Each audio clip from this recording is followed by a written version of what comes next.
स्वागत है आप सभी का नई वीडियो में। आज दुबई में एयर होस्टेस की ट्रेनिंग के लिए मेरा पहला दिन था और मैं बहुत खुश और जोश में थी। बहुत इंतज़ार के बाद आखिर वो दिन आ गया था जब मेरे सपनों की तरफ आज मैंने अपना पहला कदम उठा लिया था। मेरे साथ 4 लड़कियां और थी और आज से हमारे ग्रुप की ट्रेनिंग शुरू हो रही थी। हमसे पहले 2 ग्रुप ट्रेनिंग पूरी करके कामयाब हो चुके थे और आज तीसरा यानी हमारा ग्रुप मैदान में उतरा था। मैं तो कब से इसी दिन के इंतज़ार में थी कि कब वो दिन आएगा जब हमारी ट्रेनिंग शुरू होगी। हम सब लड़कियों को तैयार होने के लिए सिर्फ आधा घंटा दिया गया था। आधे घंटे में हम सब लड़कियां तैयार होकर नीचे पहुंच गई। जब हम नीचे पहुंचे तो एक गाड़ी में मैडम ने हम चारों लड़कियों को बैठने का इशारा किया। मुझे वो गाड़ी और गाड़ी वाला बहुत अजीब लगे थे, मगर मैडम की बात हम नहीं टाल सकते थे, इसलिए हम सब चुपचाप गाड़ी में बैठ गए। हमारी गाड़ी को एयरपोर्ट के बजाय एक अनजान रास्ते की तरफ जाते हुए देखकर मैं चौंक गई और आगे बैठी अपनी मैडम से मैंने पूछा, मैडम हम कहाँ जा रहे हैं? मेरे इस सवाल पर वो चेत कर बोली, ये तुम्हारा शहर नहीं बल्कि दुबई है। यहाँ की ट्रेनिंग के नियम अलग हैं, इसलिए चुप करके बैठी रहो। मैडम की डांट सुनकर मैं दूसरी लड़कियों के सामने शर्मिंदा हो गई थी। इसके बाद मैंने एक भी शब्द अपने मुंह से नहीं निकाला। सारे रास्ते में खामोश बैठी रही। गाड़ी काफ़ी देर चलती रही और फिर एक खास जगह पर आकर रुक गई। मैं चौंक गई कि हम ये कहाँ आ गए। ट्रेनिंग वाली मैडम ने हम सबको गाड़ी से उतरने का इशारा किया और हम उसके पीछे पीछे अंदर चले गए। इस अपार्टमेंट में ज़्यादातर अंधेरा ही था। वो हमें लेकर इस अपार्टमेंट के बेसमेंट में आ गई। थोड़ी देर में मैडम के 3 साथी भी वहाँ पर आ गए थे। उनके हाथ में एक बड़ी सी ट्रे थी जिस पर कुछ बोतलें रखी हुई थी। मैडम ने कहा, ट्रेनिंग से पहले कुछ दिन तुम लोगों को 2 हफ्तों के लिए एक टेस्ट देना होगा। मैं हैरान रह गई, ये कैसा टेस्ट? सारे टेस्ट पास करने के बाद ही हम लोग यहाँ तक पहुँचे हैं। फिर अब ये एक और टेस्ट। वो मैडम कहने लगी, ये टेस्ट तुम लोगों की हिम्मत और बर्दाश्त चेक करने का है, क्योंकि एक एयर होस्टेस के अंदर जब तक हिम्मत और बर्दाश्त करने की शक्ति नहीं होगी वो कभी भी एक अच्छी और कामयाब एयर होस्टेस नहीं बन सकती। मैंने दिल ही दिल में कहा। मैं बेकार में ही मैडम पर शक कर रही थी। ये तो ठीक कह रही हैं। मुझे पता नहीं क्यों शक करने की बहुत आदत थी। लोगों की हर छोटी बड़ी बात पर मेरी सिक्स सेंस मुझे सिग्नल देने लग जाती थी और मेरी इस आदत पर मुझे बहुत फ़ायदा भी हुआ था। मैं बहुत बार बहुत सी जगह पर नुकसान से बच गई थी, लेकिन यहाँ मुझे इस सब को इग्नोर करना चाहिए था। ये मेरा देश इंडिया नहीं था जो मैं हर किसी पर शक करती रहती और अपने दिमाग में आए उल्टे सीधे सवाल से सबको परेशान करती रहती। ये दुबई था, प्रैक्टिकल लोगों का शहर। मुझे यहाँ सावधान होकर रहना चाहिए था। हम लोग खामोशी से खड़े होकर मैडम की बातें सुन रहे थे। उन्होंने वो बोतलें हम सब के आगे रखी और कहा, इसमें करेले का जूस है और अभी के अभी तुम लोगों को ये पीना होगा। मैडम की ये बात सुनकर हम चारों लड़कियों के होश उड़ गए। करेले का जूस? मुझे तो सुनते ही उल्टी आने लगी थी। मैंने आज तक करेले का जूस नहीं पिया था, लेकिन जाहिर सी बात है ये हमारा इम्तिहान था और मैं इतनी दूर अपना करियर बनाने आई थी। अब इस मामूली से टेस्ट के आगे मैं हार नहीं मान सकती थी। सब लड़कियों में सबसे पहले मैंने बोतल का ढक्कन खोला। एक बार फिर से मेरे दिमाग में शक पैदा होने लगा कि ये कैसा टेस्ट है भला? हम कौन सा आर्मी में टेस्ट देने आए हैं? एक एयर होस्टेस के लिए तो अप्लाई किया था, फिर ये इतना अजीबोगरीब टास्क हमें क्यों दिया जा रहा था? कहीं कुछ गड़बड़ तो नहीं थी? कहीं ये लोग हमारे साथ कोई धोखा तो नहीं कर रहे थे? लेकिन मुझे उन सब लड़कियों के चेहरे याद आ गए जो हमसे पहले वाले ग्रुप में थी और वो पास आउट हो चुकी थी। और अब मैं भी हर इम्तिहान पास करके एक अच्छी एयर होस्टेस बनना चाहती थी और ये मेरा सपना भी था और ज़रूरत भी। मैडम ने कहा था कि जल्द ही वो सब लड़कियां ड्यूटी भी ज्वाइन कर लेंगी, इसलिए मैंने खुद को तसल्ली दी और बोतल का ढक्कन खोलकर एक घूंट उसमें से पी लिया। लेकिन अगले ही पल मैंने वो थूक दिया। ये क्या था, इतना कड़वा? मैडम मुझे यूँ देखकर गुस्से में आ गई और बोली, अब अगर तुमने 1 मिनट के अंदर अंदर ये बोतल खाली नहीं की तो मैं तुम्हारी वापसी का टिकट करवा दूंगी। मैंने जूस के कड़वेपन की वजह से अपनी नाक को ज़ोर से अपनी चुटकी से दबा लिया और एक ही घूंट में वो सारा जूस पी गई और बोतल खाली कर दी। मुझे देखकर बाकी लड़कियां भी ज़बरदस्ती करते हुए वो जूस पी गई। वो जूस पीकर मुझे समझ में नहीं आया कि एकदम मेरा दिमाग क्यों घूम रहा है। मैंने अपनी आंखें खुली रखने की बहुत कोशिश की, मगर मेरी आंखें बंद हुई जा रही थी। पता नहीं इस कड़वे करेले के जूस में ऐसा क्या था कि मुझे लग रहा था कि ज़मीन मेरे आगे घूम रही है। मैं शायद कुछ ही देर में गिर जाती, मगर मैडम ने अपने नौकरों को इशारा किया और कहा, इन लड़कियों को एक अंधेरे कमरे में छोड़ाओ। और साथ ही वो कुछ और भी कह रही थी, मगर मैं सुनने से पहले ही अपने होशो हवास खो चुकी थी। हिंदुस्तान से आई गरीब लड़की जो दुबई में एयर होस्टेस बनने आई थी, अपना सपना पूरा करने आई थी, अपने पैरों पर खड़े होना चाहती थी, अपने परिवार के लिए कुछ करना चाहती थी। अब पराए देश में दूसरे लोगों के रहम करम पर थी। मेरा नाम सीमा है और मैंने एक गरीब घर में आँख खोली थी। मेरे पास सिर्फ एक ही खूबी थी कि मैं गरीब होने के बाद भी परियों की तरह दिखती थी। मैं बहुत खूबसूरत थी। जो भी मुझे एक बार देखता वो देखता ही रह जाता था। मैं बचपन से ही खूबसूरत थी। मुझसे छोटे मेरे 4 भाई बहन और थे। गरीब होने के बावजूद मेरे बाबा ने अपनी पूरी उम्र मेहनत की और हम बहन भाइयों को पढ़ाया लिखाया और एक बाप होने के नाते अपनी सारी जिम्मेदारियां बहुत ही अच्छे तरीके से पूरी की। मेरे पिता ने बड़ी संतान होने के नाते मेरे खूब नखरे उठाए और शहजादियों की तरह मेरी परवरिश की।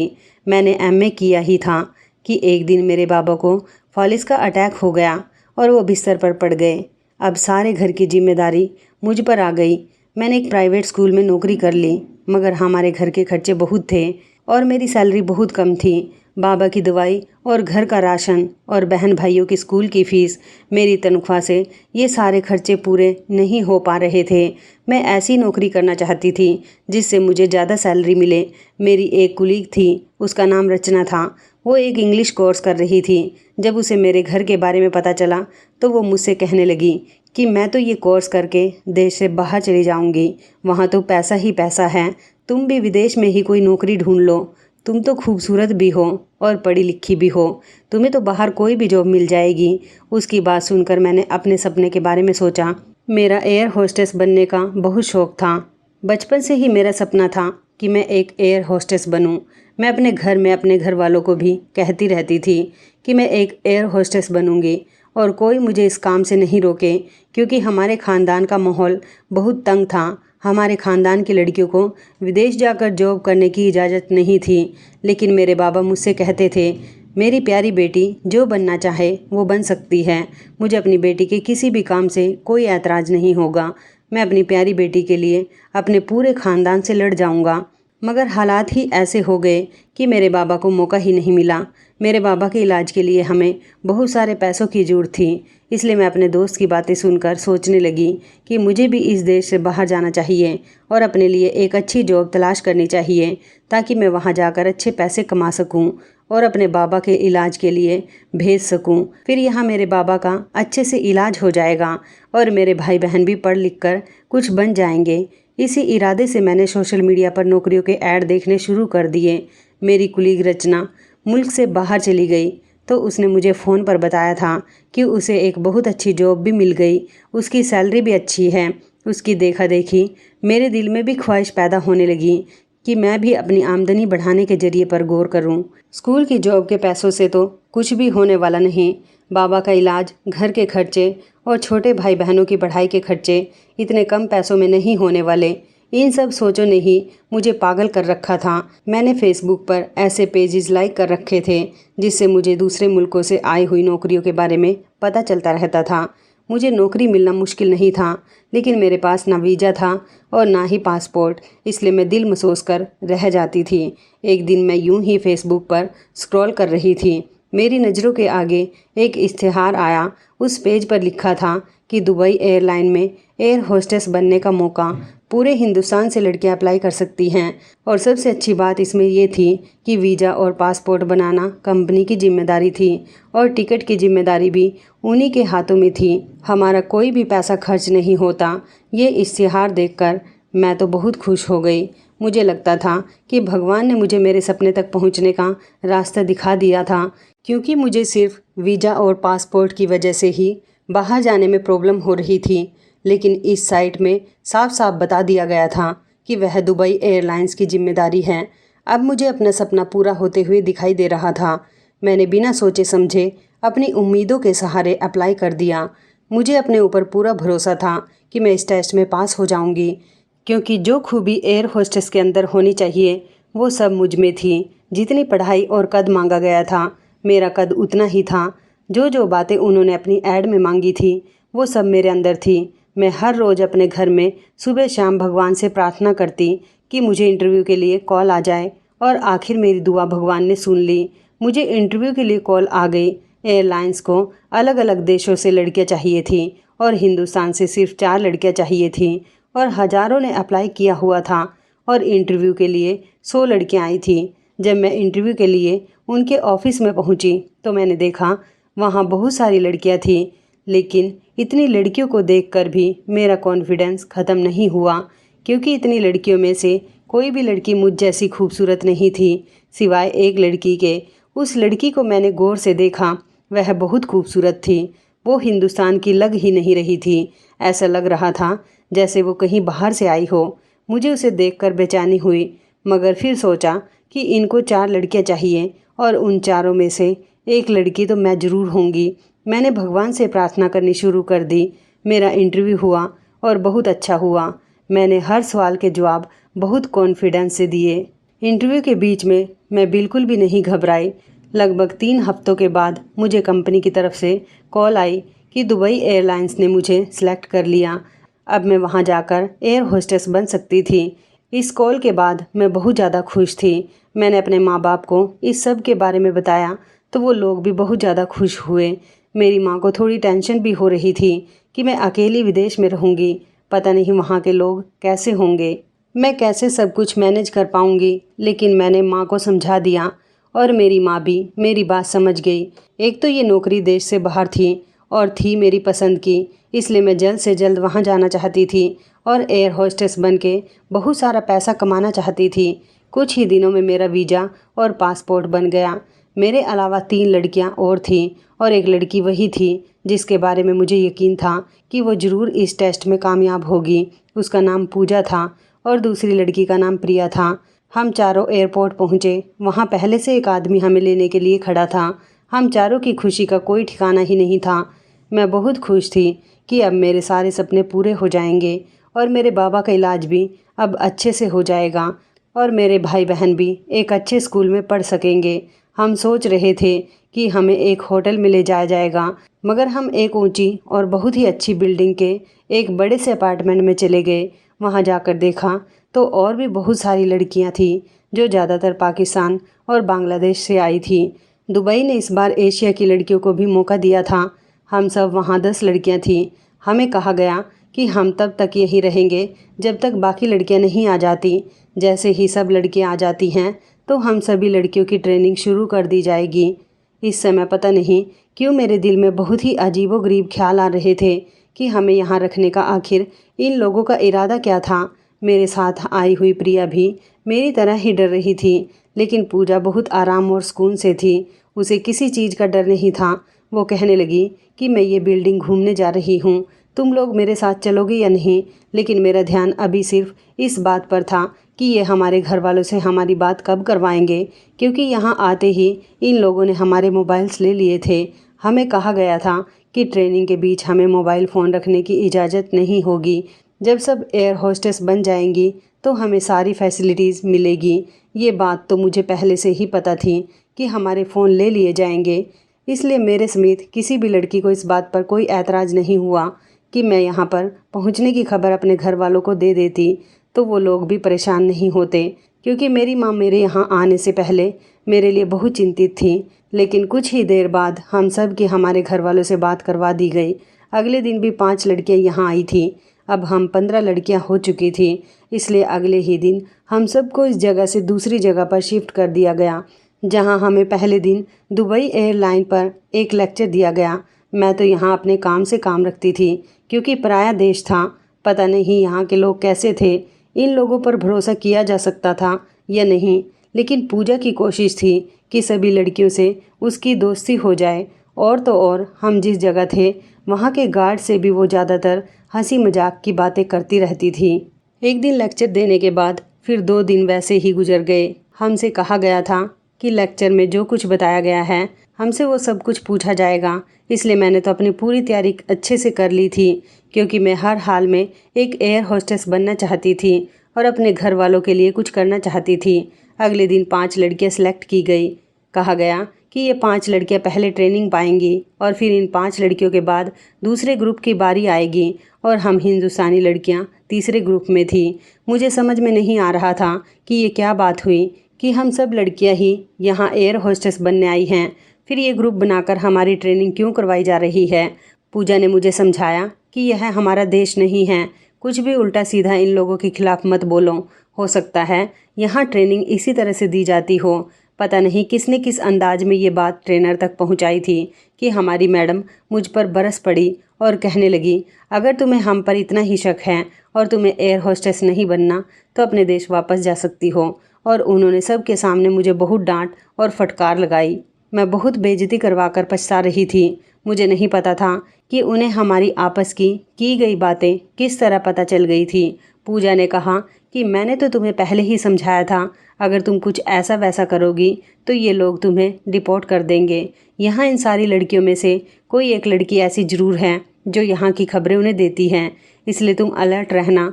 मैंने दिल ही दिल में कहा, क्या पता वो लड़की तुम ही हो जो सब कुछ उन्हें बताती है। पूजा की हरकतें मुझे बहुत अजीब लगती थी। वो सारा दिन उन लोगों के आगे पीछे घूमती रहती थी। वो हर समय उन लोगों की तारीफ़ करती रहती थी और उनकी हर बात मानती। यही वजह थी कि उसे तीसरे ग्रुप से निकालकर पहले ग्रुप में शामिल कर लिया गया था, जिनकी ट्रेनिंग कुछ ही दिनों में शुरू हो जाती। मुझे एक बार फिर से इन लोगों की हरकतों पर शक होने लगा था। मैं यही सोच रही थी कि आखिर इस पहले ग्रुप की लड़कियों की ट्रेनिंग हमसे छुपाकर और किसी और जगह पर क्यों हो रही है, जबकि हम लोगों की ट्रेनिंग तो साथ में ही होनी चाहिए थी। 2 हफ्ते बाद ही लड़कियां वापस आई तो मैंने पूजा से पूछा, प्लीज़ तुम बताओ कि ट्रेनिंग में क्या हो रहा है।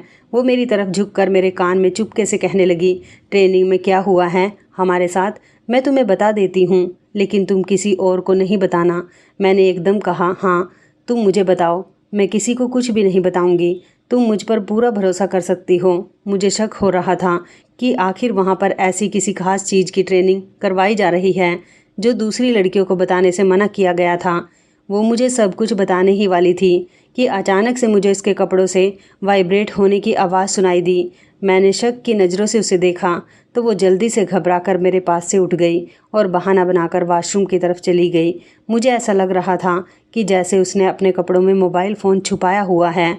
यहाँ तो बहुत सख्ती थी और मोबाइल फ़ोन रखने की किसी को भी इजाज़त नहीं थी। हमारी मैडम बहुत ज़्यादा सख्त थी। मैंने फिर सोचा कि शायद मेरा वहम होगा, उसके पास मोबाइल नहीं हो सकता, लेकिन जिस तरह की वाइब्रेट सुनाई दी थी वो मोबाइल की ही थी और जिस तरह वह डर कर उठकर मेरे पास से भागी थी, दाल में ज़रूर कुछ तो काला था। मैं यही सब कुछ सोचते हुए उसके पीछे वॉशरूम तक चली गई, क्योंकि वो इसी तरह भागी थी। फिर मैंने दरवाजे से कान लगा दिए और छुपकर सुनने लगी कि वो अंदर क्या कर रही है। जिस वॉशरूम में वो गई थी मुझे वहाँ से हल्की हल्की आवाज़ आ रही थी। वो किसी से कुछ बात कर रही थी, मुझे समझ में नहीं आ रही थी। फिर अचानक से दरवाज़ा खुला और मैं एकदम पीछे हटी। वो मुझे इस तरह छुपकर उसकी जासूसी करते हुए देखकर गुस्से में आ गई और बोली, तुम मेरी जासूसी कर रही हो। मैंने कहा, मैं किसी से कुछ नहीं कहूँगी, बस तुम मेरी भी बात मेरे माता पिता से करवा दो। मेरी बात सुनकर वो हंसी और कहने लगी, अब तुम जिसको चाहे बता दो, क्योंकि अब कोई फ़र्क नहीं पड़ता, क्योंकि मेरा सारा पेपर वर्क पूरा हो गया है और मैं बहुत जल्द ही ड्यूटी ज्वाइन कर लूँगी। उसने मेरी बात मेरे माता पिता से करवा दी थी। शायद उसको ये मोबाइल उस गार्ड ने ही ला कर दिया होगा जिससे वो हर टाइम बातें करती रहती थी। पूजा एक बहुत खूबसूरत लड़की थी और बहुत जल्दी एक एयर होस्टेस बनने वाली थी। फिर पता नहीं क्यों इस गार्ड के पीछे पड़ी रहती थी। मुझे तो ऐसा लगता था कि इस गार्ड ने ही कोई चक्कर चलाकर पूजा को अपने बस में कर लिया होगा, वरना ये इतनी खूबसूरत लड़की जो कि एयर होस्टेस बनने वाली थी वो एक मामूली गार्ड के पीछे क्यों पड़ती। एक रात अचानक मेरी आँख खुली तो मैंने नोट किया कि पूजा मेरे बराबर में नहीं है। मैं हैरान हुई कि रात के इस टाइम वो आखिर कहाँ चली गई। मैं आंखें मलते हुए अपने बेड से उतरी और पूजा को देखने के लिए कमरे से बाहर निकलने लगी तो जो कुछ मैंने अपने सामने देखा उसने मुझे चौंका दिया। वो दोनों बाहर से आ रहे थे। पूजा ने बहुत ही आराम से दरवाज़ा बंद किया और उस गार्ड को गले लगाकर वापस कमरे में आने लगी। मैं जल्दी से अपनी जगह पर जाकर लेट गई। रात के इस टाइम वो दोनों बाहर से आ रहे थे, लेकिन वो बाहर करने क्या गई थी, और वो भी इस गार्ड के साथ। असल में यहाँ से हम लोगों का निकलना मना था। हम लोग जब तक अपनी ड्यूटी ज्वाइन नहीं कर लेते, हम यहाँ से बाहर नहीं निकल सकते थे। इसलिए उसने इस गार्ड से चक्कर चलाया था ताकि वो आराम से बाहर घूम फिर सके, लेकिन ये सब कुछ गलत था। इसलिए मैंने सोचा कि सुबह होते ही मैं उसे समझाऊंगी कि जिस रास्ते पर तुम चल रही हो वो ठीक नहीं, लेकिन उसकी नौबत ही नहीं आई। पहले ग्रुप की लड़कियों की ट्रेनिंग पूरी हो गई थी और अगले दिन वो वहाँ से चली गई थी। अब पीछे 2 लड़कियों के ग्रुप थे। मैं पूजा से ट्रेनिंग के बारे में भी पूछना चाह रही थी, लेकिन अफसोस कि मुझे उससे बात करने का मौका ही नहीं मिला और वो वहाँ से चली गई। हालांकि उसने कहा था कि वो मुझे सब कुछ बताएगी। पूजा एक बहुत अच्छी लड़की थी। एक बात पर मुझे फिर से हैरत होने लगी कि पूजा के जाते ही यहाँ का गार्ड भी बदल गया था। अब यहाँ पर कोई और गार्ड आ गया था। दूसरे ग्रुप की लड़कियाँ भी चली गई थी। अब सिर्फ हम 5 लड़कियों का ग्रुप रह गया था। कभी कभी तो मुझे हैरत होती थी कि सारी लड़कियों की एक साथ ट्रेनिंग के बजाय अलग अलग ग्रुप क्यों बनाए जा रहे थे, लेकिन फिर मुझे पूजा की बात याद आ जाती कि यह हमारा देश नहीं, ये दूसरा देश है, यहाँ के नियम अलग हैं। और पहले सवाल करने पर मुझे मैडम ने सबके सामने बहुत इंसल्ट की थी। इसलिए अब मैं दोबारा से उनसे कुछ पूछकर अपने आप को मुसीबत में नहीं डाल सकती थी। अब मैं दूसरी बार सबके सामने अपनी इंसल्ट नहीं करवाना चाहती थी और ना ही यहाँ से वापस जाना चाहती थी। जिस दिन से मुझे ये पता चला था कि अंदर की बातें भी मैडम तक पहुँच जाती हैं, उस दिन के बाद से यह कोई भी ऐसी वैसी बात अपने मुंह से नहीं निकालती थी, क्योंकि पता नहीं हम सब में मैडम का खबरी कौन था। अब इतने दिनों के बाद हमारी बारी आई थी और ट्रेनिंग के नाम पर हमें जो दवाई दी गई थी, जो करेले का कड़वा जूस हमें पिलाया गया था, उसे पीकर ऐसी बेहोशी वाली नींद आई कि अगले दिन जाकर ही मेरी आँख खुली थी। उठने के बाद कुछ देर तो मुझे समझ में ही नहीं आया कि क्या हुआ था। फिर जब मुझे सब कुछ याद आया तो मैं चौंक गई। मुझे वो सब याद आ गया था जो अब तक हुआ था। मैंने उठकर खड़े होने की कोशिश की तो चक्कर खाकर गिर गई। मुझे अब शक हो रहा था कि ट्रेनिंग के नाम पर हमारे साथ ये क्या धोखा हो रहा है। अचानक मेरे कमरे में कोई आया था। मैंने देखा तो ये वही गार्ड था जो पूजा का दीवाना था। मेरे पास आकर कहने लगा, आज के बाद तुम वो जूस मत पीना, बल्कि कुछ भी करके उसे गिरा देना। इसी ने मेरी मदद की, मुझे पानी पिलाया तो मुझे कुछ होश आया। मैंने कहा, तुम मेरी मदद क्यों करना चाह रहे हो? वो बोला, मुझे पूजा ने कहा था। मैंने पूछा, तुम तो हिंदुस्तानी लग रहे हो, तुम यहाँ कैसे? वो बताने लगा कि मैं हिंदुस्तान से दुबई नौकरी की तलाश में आया था, मगर यहाँ आकर भी काम ना मिला। अच्छी तो क्या, मुझे यहाँ कोई छोटी मोटी नौकरी भी नहीं मिल रही थी। यहाँ पर मैं अपने जिस दोस्त के पास ठहरा हुआ था, अब तो वो भी बेचारा मुझसे तंग आने लगा था, क्योंकि मुझे यहाँ आए पूरा 1 महीना हो गया था। मुझे कोई जॉब नहीं मिल पाई थी, इसलिए मेरे पास जो पैसे थे वो भी ख़त्म हो चुके थे। मेरे सभी पेपर्स वगैरह पूरे थे और मैं यहाँ कानूनी तरीके से आया था। मैं हिंदुस्तान नहीं छोड़ना चाहता था, मगर बढ़ती हुई महंगाई की वजह से मैं अपने और अपने घर वालों के अच्छे फ्यूचर के लिए यहाँ पर आ गया था और यहाँ भी अभी तक बेरोजगारी ही चल रही थी। एक दिन मैं अपने डॉक्यूमेंट्स हाथ में लिए सड़क की धूल छान रहा था। अभी मैं सड़क पर चल ही रहा था कि अचानक एक तरफ से एक आदमी भागता हुआ मेरे सामने से गुजरा। उसके पीछे एक लड़की भागती हुई आ रही थी जो उसे चोर चोर कह रही थी। मैं उस लड़की की आवाज़ सुनकर समझ गया कि ज़रूर वो आदमी इस लड़की का कोई सामान लेकर भाग रहा होगा। मैंने फ़ौरन उसके पीछे भागना शुरू कर दिया और कुछ ही देर में ही मैंने इस आदमी को पकड़ लिया। तब तक वो लड़की भी हम तक पहुंच चुकी थी। उसने मेरा शुक्रिया अदा किया और उससे मैं पुलिस को कॉल करके बुलवाया और उस आदमी को पुलिस के हवाले कर दिया। ये सब कुछ करने के बाद उसने दोबारा से मेरा शुक्रिया अदा किया। वो लड़की पूजा थी। फिर उस दिन के बाद मुझे नौकरी की ज़रूरत नहीं पड़ी, क्योंकि मैं पूजा के लिए काम करने लग गया। अब मैं तुम्हें यहाँ पूजा की सच्चाई बताने आया हूँ। उससे पहले वो मुझे कुछ बताता, अचानक बाहर से शोर की आवाज़ सुनाई दी। शोर की आवाज़ सुनकर सब लोग उठ गए थे। इसी वजह से उसे कमरे से भागना पड़ा। उसके जाने के बाद मैं उलझ गई कि ये सब आखिर क्या हो रहा है। मुझे तो कुछ भी समझ में नहीं आ रहा था, सिर्फ उलझन ही हो रही थी। अब मुझे डर लगने लगा था। मैं सोच रही थी कि कहीं मैंने यहाँ आकर कोई गलत फैसला तो नहीं कर लिया, शाम को फिर से हमें वो कड़वा जूस दिया गया, मगर मैंने वो जूस अपने मुंह में ही रख लिया, उसे पिया नहीं और कमरे में आकर एक तरफ थूक दिया।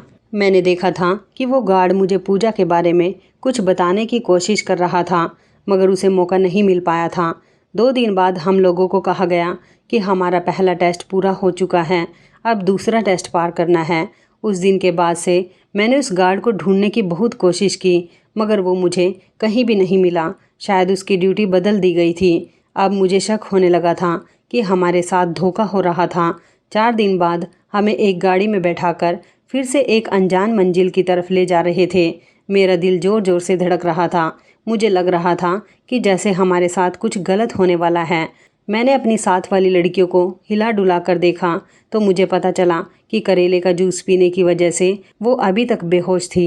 मैंने उनके मुंह पर पानी डाला, उन्हें कुछ होश आया तो मैंने उन्हें कहा कि तुम लोग होश में ही रहो, लेकिन 2 मिनट बाद वह फिर से नशे की हालत में हो जाती थी।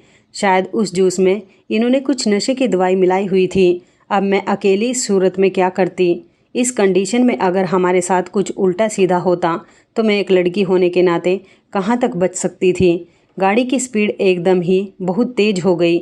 मेरे तो होश उड़ने लगे। जो शक मुझे शुरू में इन लोगों पर हो रहा था, अब वह सच साबित हो रहा था। गाड़ी एक बहुत ही खूबसूरत महल के सामने आकर रुक गई थी। मैंने भी जल्दी से इन लड़कियों की तरह बेहोश होने का नाटक किया। हमें 3-4 आदमियों ने बाजू से पकड़कर बाहर निकाला और मैडम के सामने ही हमको घसीटते हुए अंदर ले जाने लगे। अंदर गए तो देखा कि 3-4 अंग्रेज वहाँ बैठे हुए सिगरेट और शराब पी रहे थे। हम सब लड़कियों को उनके पास में पड़े हुए सोफे पर लेटा दिया गया। वो मैडम इन अंग्रेज आदमी से बात करने लगी। उनकी बातों से मुझे अंदाज़ा हो गया था कि मैडम हम 5 लड़कियों को इस अंग्रेज के हवाले करने आई है।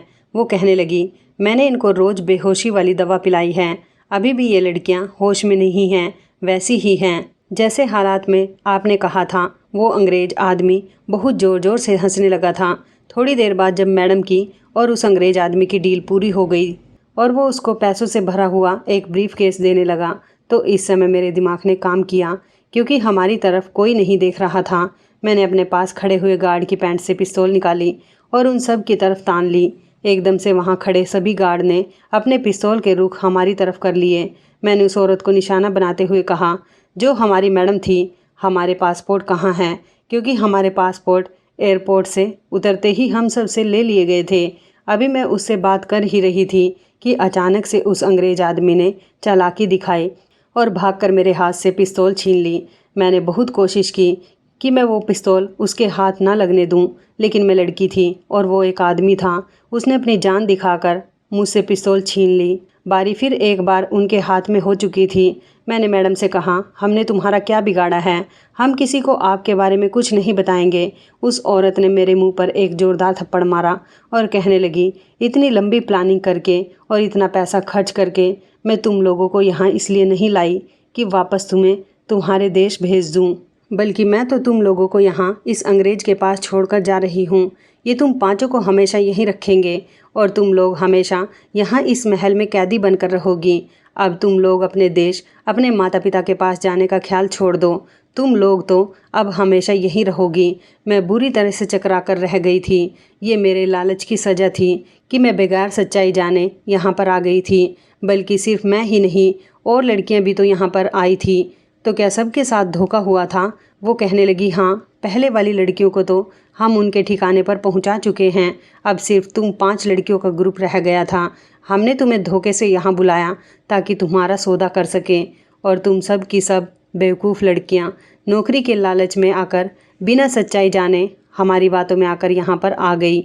आज मैंने तुम लोगों को इस अंग्रेज के हवाले कर दिया। अब मैं चलती हूँ, तुम लोग यहीं रहो हमेशा के लिए।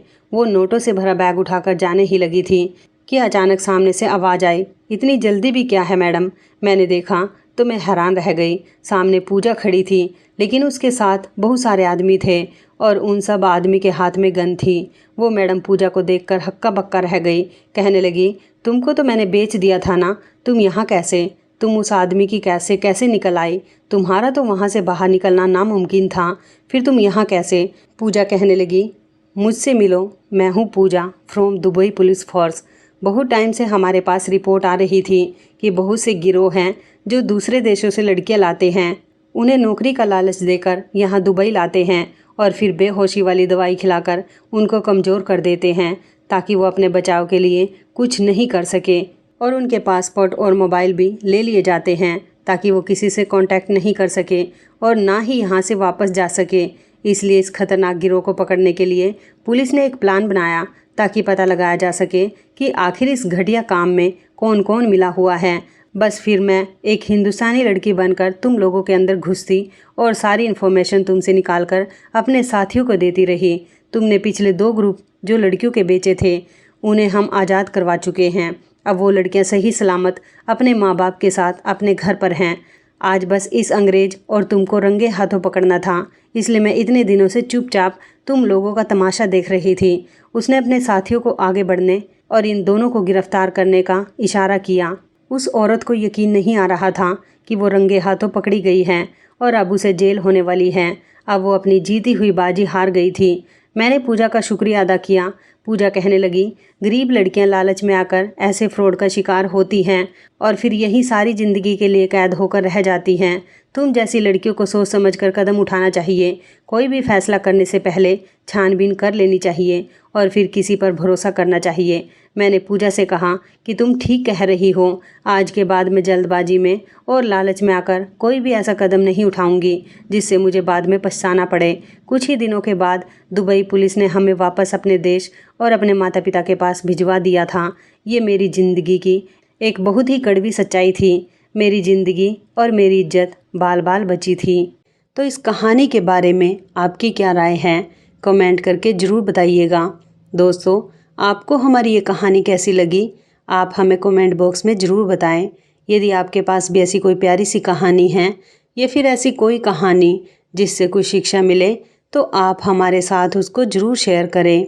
दोस्तों, यदि आपको हमारी ये वीडियो अच्छी लगे तो आप हमारी इस वीडियो को लाइक शेयर ज़रूर करें और ऐसी ही दिल को छू लेने वाली प्रेरणादायक कहानियाँ सुनने के लिए हमारे चैनल को भी सब्सक्राइब करें।